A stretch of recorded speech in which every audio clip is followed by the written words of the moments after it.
के YouTube channel पर friend मैं मुकेश आप सभी का बाल मनोविज्ञान की अत्यंत महत्वपूर्ण क्लास में आप सभी साथियों का स्वागत करता हूं। फ्रेंड यदि आप उत्तर प्रदेश में या उत्तर प्रदेश के बाहर कहीं भी सरकारी शिक्षक बनने का सपना देख रहे हैं तो निश्चित तौर पर यह क्लास आपके लिए बेहद महत्वपूर्ण साबित होने वाले फ्रेंड। तो इसलिए आशा करता हूं आप सभी लोग स्वयं जुड़ेंगे और सभी साथियों तक शेयर करेंगे। चलिए फ्रेंड क्लास को प्रारंभ करते हैं। पहला क्वेश्चन बेहद इंपॉर्टेंट क्वेश्चन है कि कौन सा कथन सही नहीं है। जी हाँ फ्रेंड, कौन सा स्टेटमेंट रॉन्ग है उसी को हमें चूज करके सही विकल्प का चयन करना है। चलिए फ्रेंड पहला क्वेश्चन है कि कौन सा जो कथन हमारा स्टेटमेंट है सही नहीं है। ए, आवृत्तियाँ हमारी पहचान को स्वरूप प्रदान करती हैं। आवृत्ति निर्माण में परिवार का प्रभाव प्रमुख रूप से पड़ता है।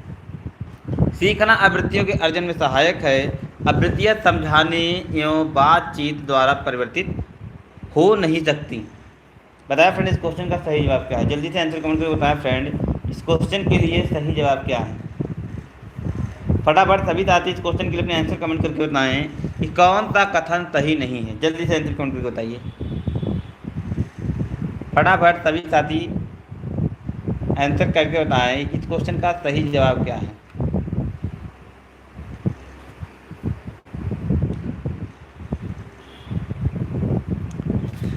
चलिए डी। जी हाँ, चलिए फ्रेंड विकल्प नंबर डी एक अभी आंसर आया। सभी साथी जल्दी जल्दी आंसर कमेंट करके बताएं फ्रेंड इस क्वेश्चन का सही जवाब क्या है। आवृत्तियाँ हमारी पहचान को स्वरूप प्रदान करती हैं। आवृत्ति निर्माण में परिवार का प्रभाव प्रमुख रूप से पड़ता है। सीखना आवृत्ति अर्जन में सहायक है या आवृत्ति समझाने एवं बातचीत द्वारा परिवर्तित हो ही नहीं सकती। फ्रेंड विकल्प नंबर डी इस क्वेश्चन का बिल्कुल सही जवाब है क्योंकि यही कथन यहाँ पर गलत है, बाकी सारे कथन बिल्कुल सही हैं। मतलब कहने का यही सही नहीं है, बाकी सारे कथन बिल्कुल सही हैं। तो विकल्प नंबर डी इस क्वेश्चन का बिल्कुल सही जवाब है।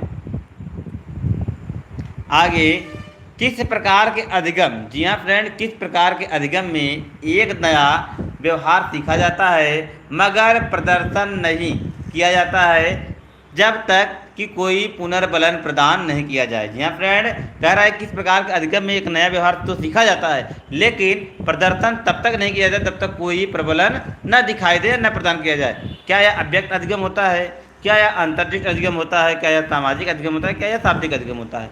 बताए फ्रेंड किस प्रकार के अधिगम में ऐसा होता है। जल्दी से आंसर कमेंट करके बताएं फ्रेंड किस प्रकार के अधिगम में ऐसा घटना होता है।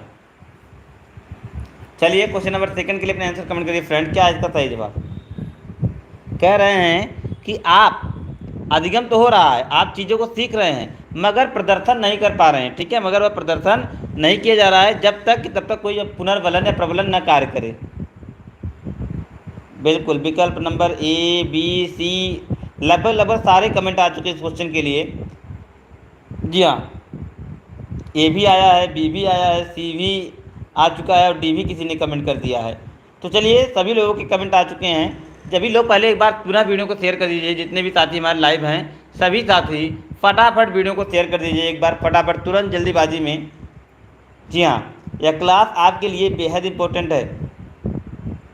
चलिए विकल्प नंबर ए इस क्वेश्चन का बिल्कुल सही जवाब फ्रेंड वह अव्यक्त अधिगम होता है। कहने का मतलब फ्रेंड जब हम बात करते हैं अधिगम में मतलब हो रहा है, अधिगम हो रहा है लेकिन प्रदर्शन नहीं हो रहा, मतलब कोई क्रियाकलाप नहीं हो रहा, तो उसको हम अव्यक्त अधिगम की संज्ञा देते हैं फ्रेंड। इसलिए विकल्प नंबर ए इस क्वेश्चन का बिल्कुल सही जवाब है कि जब भी कोई प्रदर्शन तो नहीं होता है तो उसको हम अव्यक्त अधिगम देते हैं और जब कोई प्रदर्शन तो होता है उसे व्यक्त अधिगम की संज्ञा दी जाती है। तो विकल्प नंबर ए इस क्वेश्चन का बिल्कुल सही जवाब है। जो साथी क्लास से अभी जुड़ रहे हैं उन सभी साथियों का क्लास में स्वागत है, वेलकम है। सभी को नमस्कार, राधे राधे। क्लास प्रारंभ हो चुकी है, आप सभी लोग जुड़ जाइए और वीडियो को शेयर कर दीजिएगा। जब एक बच्चा केवल अपने अनुसार दुनिया देखता है और दूसरों के नज़रियों से सराहना करने में सक्षम नहीं होता जिसे कहते हैं विकेंद्रण, अहम केंद्रित वृत्ति, अंतः प्रज्ञात्मक विचार या जीववाद। यह बेहद इंपॉर्टेंट क्वेश्चन है फ्रेंड, इस पर तो स्टार लगा रखिएगा भाई साहब, यह निश्चित तौर पर आपसे परीक्षा में जरूर पूछा जाएगा।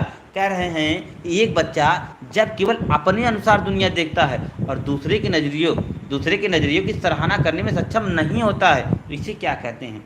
बेहद इंपॉर्टेंट क्वेश्चन है फ्रेंड। आप यदि मनोवैज्ञानिक जीन पियाजे के नाम से परिचित होंगे तो यह क्वेश्चन आपके लिए बिल्कुल सिंपल है। जिन साथी ने मनोविज्ञान में जीन पियाजे के बारे में चर्चा किया है उनके लिए क्वेश्चन तो बिल्कुल सिंपल है। चलिए आंसर भी आपके आने प्रारंभ किए, बेहद बिल्कुल सभी के जवाब सही हैं। यह अहम केंद्रित विचार कहता है, जीन पियाजे जी ने इस तथ्य को परिभाषित किया है कि जब बच्चा अपने अनुसार दुनिया को देखता है, अपने अनुसार समाज को देखता है तो उसको अहम केंद्रित विचार कहते हैं। तो विकल्प नंबर 20 क्वेश्चन का बिल्कुल सही जवाब है। हमारे काफ़ी सारे साथियों ने बिल्कुल सही आंसर कमेंट किया है, सभी के जवाब 100% सही है। अगला, कक्षा में अंतरक्रिया के दौरान एक विद्यार्थी प्रश्न पूछता है जिसका उत्तर आप नहीं दे पाते हैं। आप किस प्रकार की प्रतिक्रिया करेंगे? प्रश्न पर ध्यान नहीं देंगे, वह आगे बढ़ेंगे, अपनी अयोग्यता को स्वीकारेंगे और अगले दिन उत्तर देने का वादा करेंगे, विद्यार्थी को कक्षा में प्रश्न पूछने के लिए मना करेंगे, विद्यार्थी को इस प्रकार प्रश्न पूछने के लिए सजा देंगे। तो भाई बिल्कुल सिंपल सा यह प्रश्न क्वेश्चन है, ये पेडागॉजी सेक्शन का क्वेश्चन है। मैं चाहूँगा कि सभी साथी इसका बिल्कुल सही जवाब दें, क्योंकि एज ए टीचर आप सभी लोग भविष्य में भावी शिक्षक बनने वाले हैं। तो उस हिसाब से आपके हिसाब से कौन सा विकल्प सही होगा? आंसर के रूप में मैं देख पा रहा हूँ कौन से विकल्प आप लोग कमेंट कर रहे हैं। तो बिल्कुल आप सभी लोग सही हैं, मैं भी बिल्कुल सही हूँ। विकल्प नंबर बी वाले सभी साथी जरूर सही हैं, क्योंकि भाई कि जो चीज़ हमको नहीं आ रहा है उसको हमें स्वीकारना पड़ेगा कि बच्चा मुझको यह चीज़ नहीं पता है, इस पर मैं डिटेल में आपको कल जानकारी उपलब्ध करा दूंगा। ऐसी बातें करके उनका जो है क्या है, उनके जिज्ञासा को शांत करेंगे और अगले दिन उनके प्रश्नों का उत्तर देने का प्रयास करेंगे। तो इस प्रकार से यही बिल्कुल सही और सूटेबल विकल्प है। आप सभी साथियों ने बिल्कुल सही आंसर कमेंट किया है। जी हाँ, बी सबसे सही और सटीक आंसर इस क्वेश्चन के लिए। अगला प्रश्न फ्रेंड, चलिए ये थोड़ा सा बड़ा क्वेश्चन है, इसको देख लेते हैं। जी हाँ, कह रहे हैं सहपाठी द्वारा तंग किए जाने की शिकायत आपसे करती है। ठीक है, चलिए इसको थोड़ा सा पहले क्वेश्चन सही करते हैं। जी हाँ, कह रहे हैं आज की कक्षा की एक छात्र सहपाठी द्वारा तंग किए जाने की शिकायत आपसे करती है, ऐसी स्थिति में आप क्या करेंगे? जी हाँ फ्रेंड, यह आपके मानसिक उद्वेलन पर आधारित क्वेश्चन है फ्रेंड, मानसिक क्षमता पर आधारित क्वेश्चन है। कह सकते हैं इस प्रकार के क्वेश्चन को पेडागॉजी क्वेश्चन कहा जाता है। तो बताइए फ्रेंड, छात्रा के अभिभावक को कहेंगे कि वे छात्र को सबक सिखाएं, या छात्र की शिकायत पर नज़रअंदाज कर देंगे, या छात्रा की शिकायत पर कार्रवाई का आश्वासन देंगे तथा छात्र के ऐसे विचार की निंदा, भविष्य में ऐसा न करने की चेतावनी देंगे तथा लिंग संवेदनशीलता को सिखाएंगे। लास्ट है, छात्रा की कोई गलती ढूंढेंगे जिसके कारण छात्र सहपाठी उसे तंग करते हैं। तो बिल्कुल सिंपल सा क्वेश्चन है फ्रेंड। सुपर टेट के लिए भी यह क्लास बेहद इंपॉर्टेंट है फ्रेंड, क्योंकि जो सिलेबस आपका यूपी टेट का है, जो सिलेबस आपका DSSB का है, जो सिलेबस आपका KVS का है, जो सिलेबस आपकी अन्य स्टेट लेवल की परीक्षाओं की जो आपकी होती हैं, टेट होता है, जैसे यूपी टेट होता है, यूके टेट होता है, पंजाब टेट होता है, राजस्थान टेट होता है, हरियाणा टेट होता है, मतलब सभी के सिलेबस जो होते हैं वह लगभग एक जैसे मेल खाते रहते हैं। इसलिए ये सभी परीक्षाओं के लिए बेहद इंपॉर्टेंट है, चाहे आपका यूपी टेट है, चाहे आपका जूनियर सुपर टेट है, चाहे सुपर टेट है, सभी भर्ती परीक्षाओं के लिए क्लास बेहद इंपॉर्टेंट है।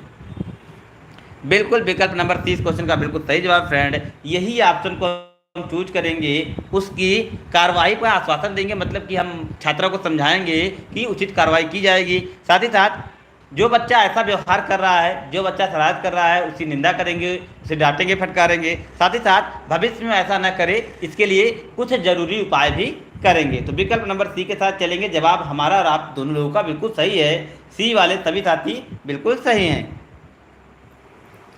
आगे, एक उच्च बुद्धि लब्धि वाला विद्यार्थी पढ़ाई में अच्छा नहीं कर पा रहा है। एक शिक्षक के लिए सबसे अच्छा कार्य क्या होगा? उसे अच्छा परफॉर्मेंस करने तक इंतजार करें, उसके निम्न उपलब्धि के कारणों का पता लगाए, परीक्षा में उसे गृहित नंबर दे, उसके माता पिता से उसे विद्यालय से निकालने के लिए कहें। यह भी क्वेश्चन बिल्कुल सही है। जी हाँ, चलिए मिसप्रिंट हो गया, निकल गया। जानते हैं आप सभी लोग हमसे ज़्यादा जिज्ञासु, हमसे ज़्यादा जानकार हैं, तो हो सकता है निकल गया भाई जूनियर सुपर टेट। भाई नहीं पूछा जाता है कोई बात नहीं है, लेकिन बागी परीक्षाओं में तो पूछा जाता है। जी हाँ, बिल्कुल। आप लोग पूरा ब्लैक बोर्ड नहीं देख रहे हैं, केवल ब्लैक बोर्ड पर एक जो बिंदु होती है उस बिंदु पर ध्यान आप सभी का है। कहते हैं ना कि व्यक्ति की पूरी अच्छाई नहीं देखी जाती, केवल उसकी बुराई देखी जाती है। मैंने इतने चीज़ों का नाम लिया, इतने सारे परीक्षाओं का नाम लिया। चलिए बात को खत्म करते हैं। तो इस क्वेश्चन के लिए अपने आंसर कमेंट करें फ्रेंड। इस क्वेश्चन का सही जवाब क्या है? जी हाँ, इस क्वेश्चन के लिए अपने आंसर कमेंट करें फ्रेंड। इस क्वेश्चन का सही जवाब क्या है? विकल्प नंबर B B B B B B बिल्कुल सही, B the right answer friend. कि उसके निम्न उपलब्धि के कारणों का पता लगाएंगे फ्रेंड। क्यों बच्चा अच्छा नहीं कर पा रहा है, क्यों बच्चा अच्छा नहीं कर पा रहा है, इसके लिए सबसे पहले निदानात्मक परीक्षण कराएंगे। और निदानात्मक परीक्षण के अंतर्गत फ्रेंड हम करते क्या है कि बच्चों की समस्याओं का पता लगाते हैं। जब समस्या की जानकारी हो जाती है तो उचित उपाय करके उपचारात्मक परीक्षण करके तत्पश्चात बालक में हम क्या करते हैं, विकास का समाधान ढूंढते हैं और बालक की जो प्रगति है उसमें सुधारात्मक परिवर्तन करते हैं। इसलिए विकल्प नंबर 20 क्वेश्चन का बिल्कुल सही जवाब है, B the right answer friend. यह क्लासेज प्रतिदिन आपको ई लर्निंग विद दुर्गेश के यूट्यूब चैनल से मिलेंगे। तो प्रतिदिन जितने भी साथी चैनल पर नए फ्रेंड चैनल को सब्सक्राइब जरूर कर लेंगे। तो विकल्प नंबर 20 क्वेश्चन का बिल्कुल सही जवाब है। उद्दीपन प्रसूत व्यवहार संबंधित है फ्रेंड। उद्दीपन प्रसूत व्यवहार संबंधित है प्रतिवादित व्यवहार से, स्वैच्छिक व्यवहार से, उत्सर्जित व्यवहार से या क्रिया प्रसूत व्यवहार से? फटाक से आंसर कमेंट करके बताएं फ्रेंड। उद्दीपन प्रसूत व्यवहार किससे संबंधित है? कहने का मतलब फ्रेंड कि उद्दीपन पर जो आधारित व्यवहार होता है वह किस पर आधारित होता है? जी हाँ, चलिए आंसर आने प्रारंभ हो चुके हैं। डी डी डी उद्दीपन की बात कर रहे हैं फ्रेंड, उद्दीपन की बात कर रहे हैं। तो उद्दीपन को बढ़ावा कौन देता है? उद्दीपन को बढ़ावा देते हैं आपके एडवर्ड एल थानराइक। मतलब थानराइक महोदय का कहना यह है, मानना यह है कि जब तक कोई उद्दीपक नहीं होता है तब तक अनुक्रिया नहीं होती है। यदि बिल्ली को मछली मांस का टुकड़ा, मछली के टुकड़ा जो है मांस का टुकड़ा उद्दीपक के रूप में नहीं दिखाया जाएगा जब तक, तब तक वह क्रिया नहीं करेगी। वहीं पर इसी प्रकार की क्रिया को वह स्वैच्छिक क्रिया का नाम देते हैं। विकल्प नंबर 20 क्वेश्चन का बिल्कुल सही जवाब है फ्रेंड, क्योंकि यह उद्दीपक को देखकर अपनी इच्छा अनुसार किए गई क्रिया है, इसीलिए इसको स्वैच्छिक क्रिया का नाम दिया जाता है, स्वैच्छिक व्यवहार का नाम दिया जाता है। विकल्प नंबर 20 क्वेश्चन का बिल्कुल सही जवाब है। काफ़ी सारे साथियों ने समझ लिया क्वेश्चन को, बिल्कुल सही आंसर कमेंट कर रहे हैं। कुछ लोगों के आंसर में थोड़ा सा कन्फ्यूजन था, बाकी सभी लोगों के आंसर लगभग लगभग अब सही हो चुके हैं। विकल्प नंबर 20 क्वेश्चन के लिए भी बिल्कुल सही जवाब है। अगला, निम्नांकित में से किसने व्यवहार परिमार्जन, जी हाँ फ्रेंड, व्यवहार परिमार्जन में पुनर्बलन का अनुप्रयोग किया था? बी एफ स्किनर, कर्ट एवं कोप्ता, मैक्स वर्दीमर या गैनी? निम्नांकित में से किसने व्यवहार परिमार्जन में पुनर्बदल का अनुप्रयोग किया था फ्रेंड? बिल्कुल सिंपल क्वेश्चन है, बिल्कुल सिंपल क्वेश्चन है फ्रेंड। जल्दी से आंसर कमेंट कर दीजिएगा, क्या है इस क्वेश्चन का सही जवाब? जी हाँ, जहां पर बात, जी हाँ, जहां बात आई व्यवहार में परिमार्जन पुनर्बलन की, जहां पर बात हुई फ्रेंड, तो अपने थियरी में पुनर्बलन का प्रयोग करने वाले एकमात्र मनोवैज्ञानिक हैं बी एफ स्किनर, ब्यूहर, ब्रॉयड, स्किनर। जी हाँ, यूएसए के साइंटिस्ट हैं ये, यूएसए के मनोवैज्ञानिक हैं। इन्होंने 1938 तथा 1943 दो क्रमशः प्रयोग किए थे। 1938 में इन्होंने चूहे पर, थोड़ा 1900 ये थोड़ा सा स्पिन हो गया, जी हाँ, 1938 में इन्होंने जो है कबूतर पर और 1943 में चूहे पर दो लगातार प्रयोग करके आरएस थियरी को प्रतिपादित किया था। तो विकल्प नंबर ए इस क्वेश्चन का बिल्कुल सही जवाब है। अगला क्वेश्चन फ्रेंड, कोह का ब्लॉक, जी हाँ फ्रेंड, कोह का ब्लॉक डिजाइन परीक्षण उदाहरण है? शाब्दिक परीक्षण का, सृजनात्मक परीक्षण का, निष्पादन परीक्षण का या व्यक्तिगत परीक्षण का? बताए फ्रेंड, कोह का ब्लॉक डिजाइन परीक्षण किसका उदाहरण है? जल्दी से आंसर कमेंट करके बताए। कोह का ब्लॉक डिजाइन परीक्षण फ्रेंड किसका उदाहरण है? शाब्दिक परीक्षण का, सृजनात्मक परीक्षण का, निदानात्मक परीक्षण का या व्यक्तित्व परीक्षण का? बिल्कुल बिल्कुल फ्रेंड, फटाफट आंसर कमेंट करके बताएं इस क्वेश्चन का सही जवाब क्या है जल्दी से। और आप लोग अपनी संख्या फ्रेंड बढ़ाइए, थोड़ा सा संख्या बढ़ाइए, सभी लोग धीरे धीरे बढ़िएगा। यदि आप अपनी संख्या में वृद्धि करेंगे तो मैं इधर से प्रश्नों की संख्या में वृद्धि करूंगा। यदि आप लोग यहाँ से कम करेंगे तो यहाँ से मैं भी कम करूंगा। तो करना आपको क्या है फ्रेंड कि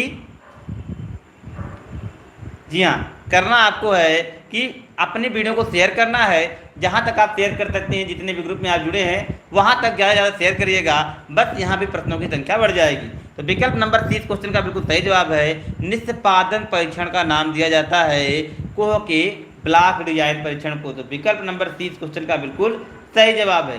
सी आंसर कमेंट करने वाले सभी साथियों के जवाब बिल्कुल सही है। आगे बढ़िए फ्रेंड। एक समूह स्थिति में सामान्यतः एक विद्यार्थी का परफॉर्मेंस समान रहता है, एक विद्यार्थी की परफॉर्मेंस समान रहती है, बेहतर होती है, क्षय होती है, ये इनमें से कोई नहीं। एक समूह स्थिति की बात कर रहे हैं, सामान्यतः एक विद्यार्थी की परफॉर्मेंस कैसी होती है? क्या बढ़ती रहती है, क्या बेहतर होती है, क्या क्षय होता है, क्या इनमें से कोई नहीं? समूह की बात कर रहे हैं फ्रेंड। एक समूह में जो विद्यार्थी रहता है, स्थिति रहती है, उस स्थिति में विद्यार्थी के का क्या प्रभाव पड़ता है? चलिए B B B A B तो कमेंट आ रहे हैं। तो यहाँ पर बी वाले साथी हमारे सही है भाई, बेहतर होती रहती है। कहने का मतलब फ्रेंड कि जब एक बच्चा एक समाज में रह रहा है, जिस समाज की स्थिति यदि बेहतर है, जिस समाज की स्थिति यदि अच्छी है, उसके अनुरूप है, समायोजन करना आसान है, तो वहाँ पर जो बच्चा का परफॉर्मेंस है वह दिन ब दिन बेहतर होता चला जाता है, न कि सामान्य रहता है। इसलिए विकल्प नंबर 20 क्वेश्चन का बिल्कुल सही जवाब है। या फ्रेंड बेहतर होती जाती है। कहने का मतलब फ्रेंड अगर आप बच्चे कोई का एक समूह, अच्छा समूह उसको आप देते हैं, तो दिन ब दिन बच्चा क्या होता है, जो सुधारात्मक परीक्षण होता है वह अच्छा से अच्छा होता चला जाता है। बिल्कुल फ्रेंड, विकल्प नंबर 20 क्वेश्चन का बिल्कुल सही जवाब है। अगला, निम्न परीक्षण में से कौन सा, जी हाँ फ्रेंड पूछा जाए, निम्न परीक्षण में से कौन सा बुद्धि परीक्षण का उदाहरण है? कौन सा बुद्धि परीक्षण का उदाहरण है? प्रासंगिक अंतर्बोध परीक्षण, रोसा मासिक स्याही धब्बा परीक्षण, रोबिन कृत प्रोग्रेसिव परीक्षण या मनोनाटक? कौन सा बुद्धि परीक्षण है फ्रेंड? फटाफट बताइए कौन सा बुद्धि परीक्षण है? जी हाँ, केवल एक बुद्धि परीक्षण फ्रेंड, बाकी के आपके व्यक्तित्व परीक्षण यह भी जानते रहिएगा। एक यहाँ पर बुद्धि परीक्षण है, बाकी सारा यहाँ पर फ्रेंड व्यक्तित्व परीक्षण है। तो कौन सा बुद्धि परीक्षण है कमेंट करके बताइए फ्रेंड, कौन सा यहाँ पर बुद्धि परीक्षण है? कमेंट के माध्यम से जवाब दीजिए, फटाफट बताएं फ्रेंड। देखिए, प्रासंगिक अंतर्बोध परीक्षण यह आपका व्यक्तित्व परीक्षण है। हरमन रोसा स्याही धब्बा परीक्षण यह भी आपका एक व्यक्तित्व परीक्षण है। मनोनाटक यह भी व्यक्तित्व परीक्षण है। तो जो फ्रेंड आपका सही जवाब है वह है विकल्प नंबर सी।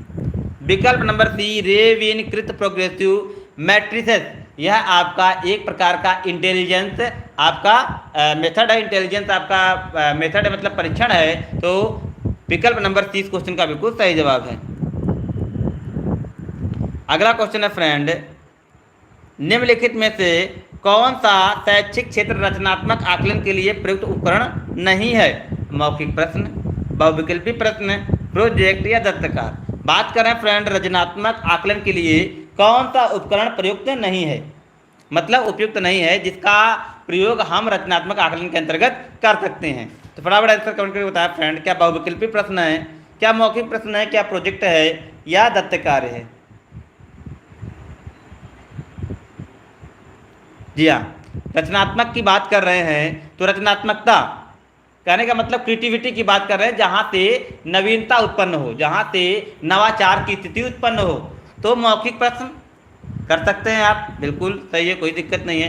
प्रोजेक्ट भी दे सकते हैं, दत्त कार्य, इन सारे से आपके, इन तीनों जो हैं इनसे आपके रचनात्मक आकलन किए जा सकते हैं। बहुविकल्पी प्रश्नों में रचनात्मक आकलन करना संभव नहीं है। यहाँ पर योगात्मक आकलन करना संभव है, क्योंकि यहाँ पर आप बच्चों की स्थिति का पता लगा सकते हैं, उनकी क्रियात्मक सोच का पता नहीं लगा सकते हैं। इसलिए विकल्प नंबर 20 क्वेश्चन का बिल्कुल सही जवाब है। बहुविकल्पी प्रश्न का यहाँ पर विकल्प नहीं है, उपकरण ये नहीं है। आगे बढ़िए फ्रेंड, निम्न में से कौन हल के प्रबलन सिद्धांत का दूसरा नाम नहीं है फ्रेंड? जी हाँ, सी एच हल, जी हाँ सी एच हल प्रबलन का जो सिद्धांत दिया है इसका कौन सा दूसरा सिद्धांत का नाम नहीं है? गणितीय सिद्धांत, आवश्यकता अवकलन सिद्धांत, जैविक अनुकूलन सिद्धांत, समीपता अनुबंधन सिद्धांत। कौन सा हल के सिद्धांत का दूसरा नाम नहीं है? जल्दी से आंसर कमेंट करके बताएं फ्रेंड।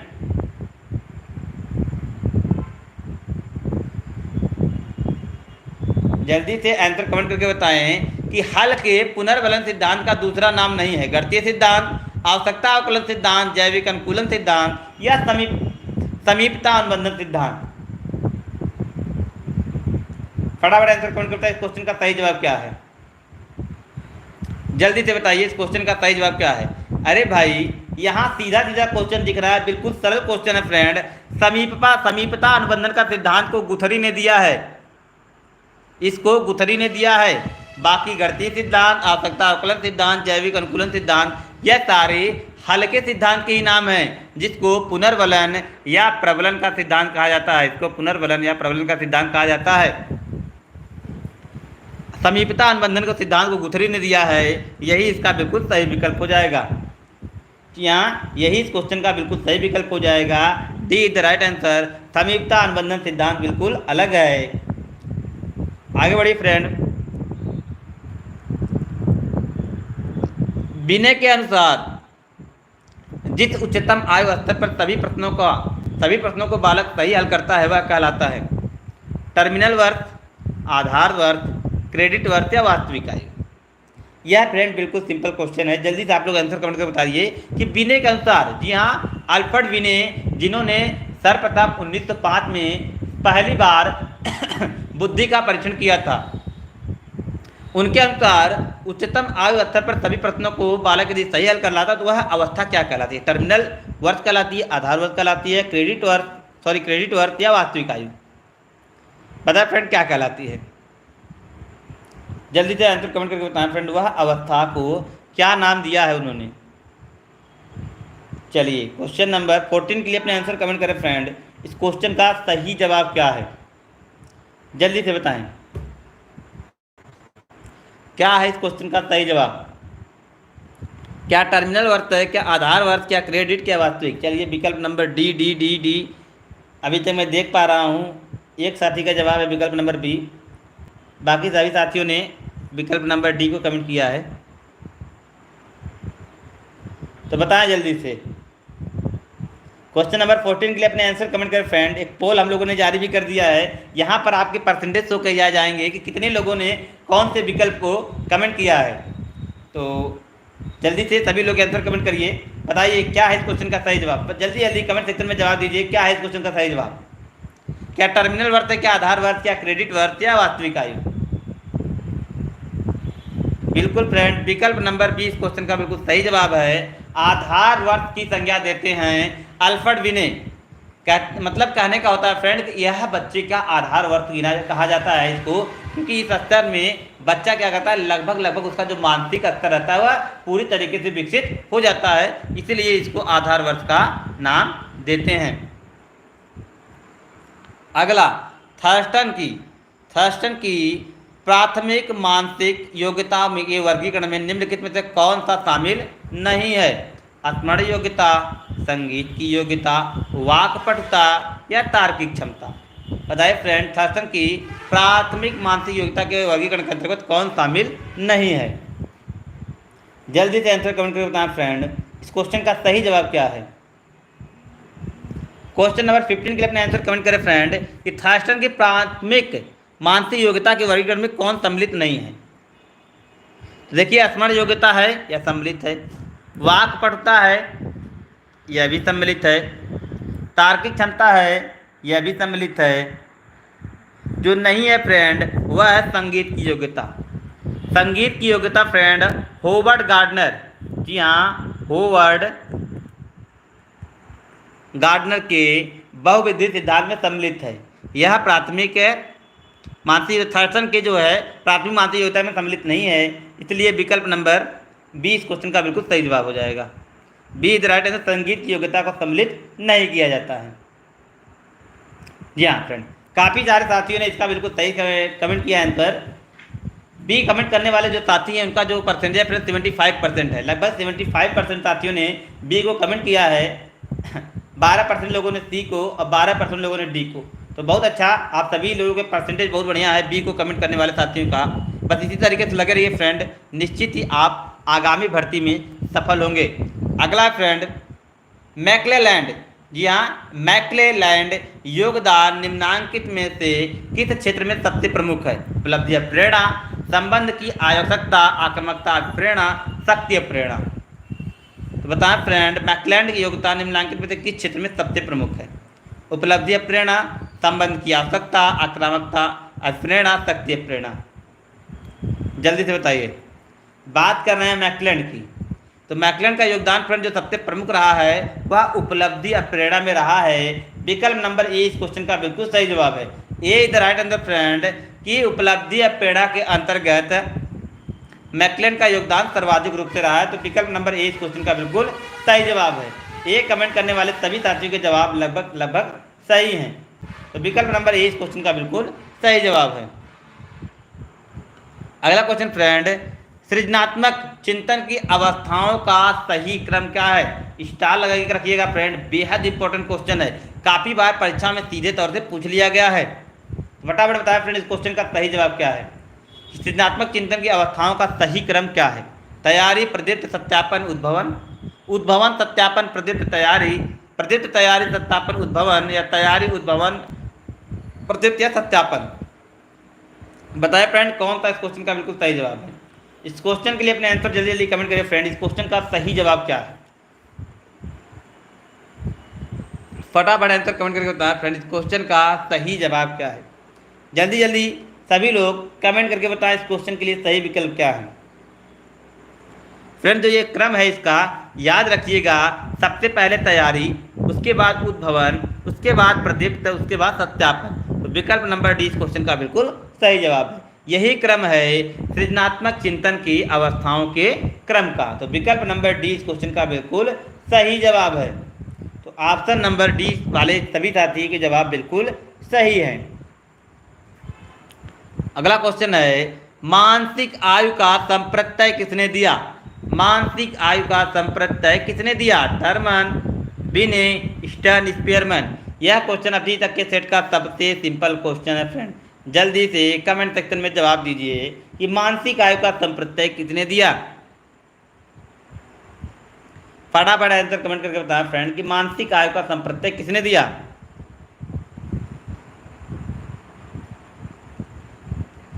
फटाफट आंसर कमेंट करके बताएं फ्रेंड, जल्दी जल्दी आंसर कमेंट करिए। इस क्वेश्चन का सही जवाब क्या है?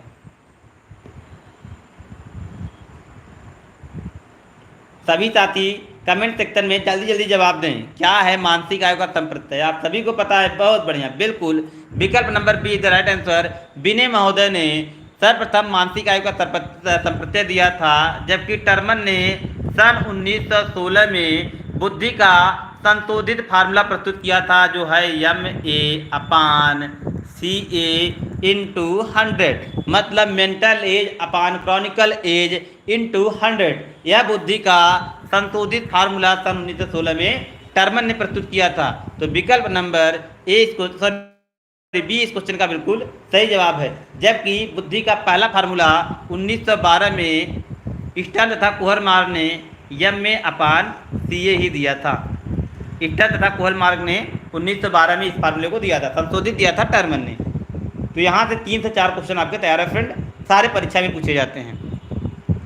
अगला, एक शिक्षक के रूप में आप यौन शिक्षा के बारे में क्या सोचते हैं? या फ्रेंड, एक शिक्षक के रूप में आप यौन शिक्षा के बारे में क्या सोचते हैं? सभी विद्यालयों में अनिवार्य कर देना चाहिए, क्योंकि विद्यार्थी को उनके नए सामाजिक बदलावों का समायोजन करने में सहायता मिलती है। इस पर प्रतिबंध लगाना चाहिए तथा विद्यालयों में नहीं देना चाहिए। यह माता पिता का कर्तव्य होना चाहिए कि अपने बच्चों को सब बताएं। डी, इससे विद्यालयों के वातावरण में बाधित करने की संभावना होने लगती है। फ्रेंड बिल्कुल सिंपल क्वेश्चन है, ए विकल्प इसका बिल्कुल सही जवाब है। ए इस क्वेश्चन का बिल्कुल सही जवाब है फ्रेंड, कि सभी विद्यालयों को अनिवार्य कर देना चाहिए, क्योंकि यह विद्यार्थी को उनके नए शारीरिक बदलाव का समायोजन करने में सहायता देते हैं। क्योंकि फ्रेंड कि विद्यालय में बालक और बालिकाओं में निश्चित एज में, मतलब एक निश्चित अवस्था में कुछ यौन विशेषताएं आने लगती हैं, तो उन विशेषताओं का भली भांति से उनको जानकारी देना विद्यालय का कर्तव्य होता है, और इससे किस प्रकार के समायोजन करें यह भी विद्यालय के मार्गदर्शन में होना चाहिए। तो विकल्प नंबर ए इस क्वेश्चन का बिल्कुल सही और सिंपल सा आंसर है। जी हाँ, ए इस क्वेश्चन का बिल्कुल सही जवाब है। अगला, निम्नलिखित में से कौन सा एक अभिप्रेरणा चक्र का क्रमिक कदम नहीं है। जी हाँ फ्रेंड, निम्नलिखित में से कौन सा एक अप्रेरणात्मक चक्र का क्रमिक कदम नहीं है। प्रणोद, प्रोत्साहन, आवश्यकता या प्रेरणा। जल्दी से आंसर कमेंट करके बताएं फ्रेंड। पूछा जा रहा है कि निम्नलिखित में से कौन सा एक अप्रेरणात्मक चक्र का क्रमिक कदम नहीं है। जल्दी जल्दी आंसर कमेंट करके बताएं फ्रेंड, इस क्वेश्चन का सही जवाब क्या है। क्या प्रणोद है, क्या प्रोत्साहन है, क्या आवश्यकता है, प्रेरणा है।